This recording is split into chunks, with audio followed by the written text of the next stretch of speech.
আসসালামু আলাইকুম বন্ধুরা, আপনারা কেমন আছেন? আশা করি আল্লাহর রহমতে আপনারা ভালো আছেন। আলহামদুলিল্লাহ, আমিও ভালো আছি আপনাদের দোয়ায়।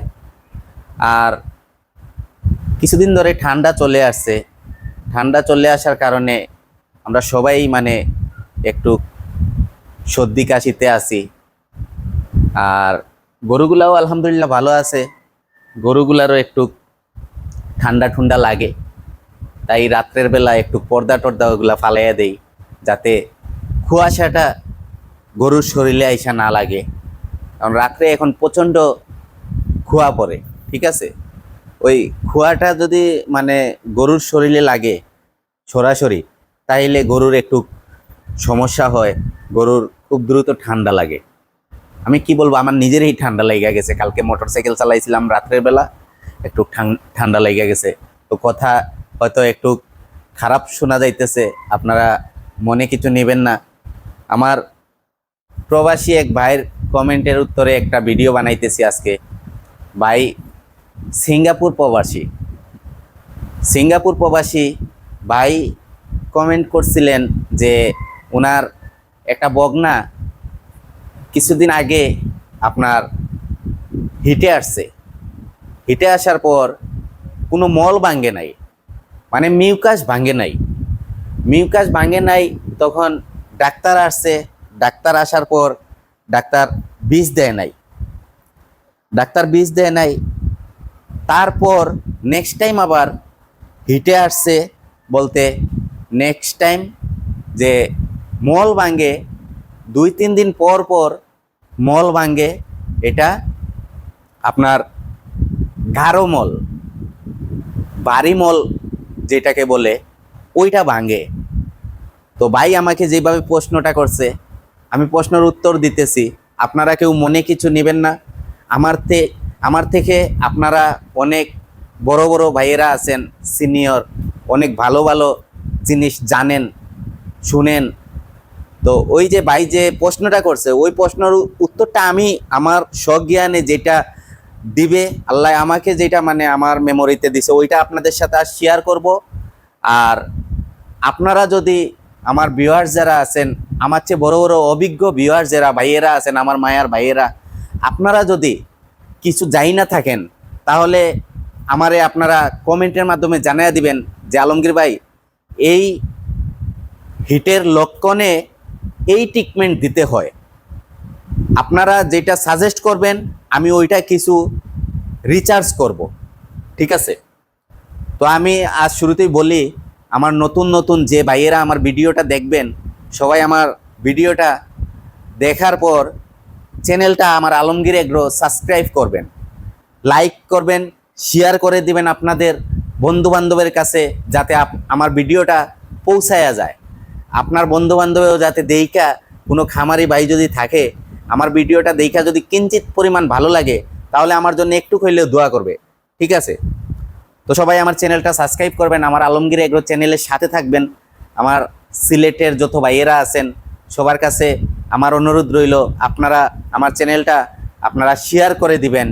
শেয়ার করলে হবে কি, আমার অনেক খামারি ভাইদের হাতে যাইয়া আমার ভিডিওটা পৌঁছবে।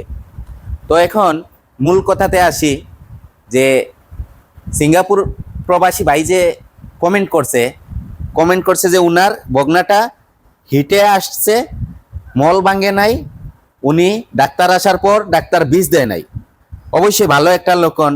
ডাক্তারে যদি কোনো মল টল না পায়, তাইলে বিষটা না দেয়, এটাই ভালো। কারণ ওই ডাক্তার সাহেব আসলে খুবই ভালো মানুষ, তাই ভাইয়ের টাকা আমার মনে করে খরচ করায় নাই। তো উনি সামরিক এটা দেখা যাওয়ার পর কি ট্রিটমেন্ট দিছে তা অবশ্য আমি জানি না। তো আমি এখন যেটা বলতেছি, ভাইয়ের প্রথম স্টেপ, যে বগনাটাকে আপনি কৃমির ডোজ কোন দিন করাইছেন ওইটা আপনি ভালো জানেন। তো আপনার যদি কৃমির ডোজটা 2-2.5 মাস হয়ে যায় করার, আপনি এখন তার বডি ওয়েট অনুযায়ী আপনি তাকে কৃমির ওষুধটা আগে করায় নেবেন, কৃমির ডোজটা দিয়ে দিবেন। আপনাদের এলাকার যে ডাক্তার সাহেবরা আছে ওনাদের সাথে সাজেস্ট নেবেন, ওনারা কি বলে কৃমির ডোজের ব্যাপারে, আপনার বগনাটা কতটুক লাইভ ওয়েট আছে, ওই লাইভ ওয়েট অনুযায়ী আপনার বগনাটাকে আপনারা কৃমির ডোজটা করায় নেবেন। কৃমির ডোজটা করাইয়া আপনি একটা লিভার টনিক্স খাওয়াইয়া দিবেন, একটা ভালো মানের লিভার টনিক্স খাওয়াবেন। পাশাপাশি যদি পারেন জিঙ্ক খাওয়াবেন। জিঙ্ক খাওয়াইলে হয় কি, ওই যে কৃমির ডোজ করার পরে কৃমির একটা দখল গেলে খাবার অলুচি আসে, তখন যদি আপনি যদি পাশাপাশি জিঙ্ক চালাইয়া যান তাইলে ওর খাবার লুচিটা মরে না, আপনার খাবার দাবারটা সে ঠিকভাবে করবে। ঠিক আছে, এখন ওইটার পরে আপনি কি করবেন, আমি কোনো ওষুধ সাজেস্ট করব না, কোনো ধরনের ওষুধ আমি মানে দেওয়ার কথা বলবো না। আপনি প্রথম স্টেপ কৃমির ডোজটা করানোর পরে আপনি লিভার টনিক্সটা খাওয়াবেন। লিভার টনিক্স খাওয়ানোর পর আপনি ওই ডেটটা লিখে রাখবেন যে কোন ডেটে আপনি কৃমির ডোজ করাইছেন। কৃমির ডোজের পর আপনি ওরে প্রতিদিন আপনি, আমাদের সিলেটে বলি চানা, যে আমরা যে খিচুড়ির সাথে পেঁয়াজুর সাথে আমরা চানা খাই, বাইরা ডিস্ট্রিক্টে বলে সুলা। ঠিক আছে, সুলা বা চানা যেইটাই বলেন, আমরা বেশিরভাগ ইফতারের সময় রমজান মাসে চানাটা বেশি খাই। ওই চান্নাটা আপনারা কি করবেন, দোকান থেকে কিনে আইনা ফ্রেশ চানাটা ওইটা বাইসা কোনো বাদ অংশ থাকলে ওইটা ফেলে দিবেন। ভালো চানাগুলা আপনারা এক জায়গায় রাখবেন। আপনি প্রতিদিন সকালবেলা, মানে কালকে সকালবেলা যদি আপনি খাবান, তাইলে আজকে রাত্রে ওই চানাটা ভিজায় রাখবেন। কতটুক ভিজাবেন, ওইটা মনে করেন 100 গ্রাম থেকে হয়তো একটু কম বা 100 গ্রাম এতটুক আপনি ভিজায় রাখবেন রাত্রে। রাত্রের বেলা ভিজায় রাইকা,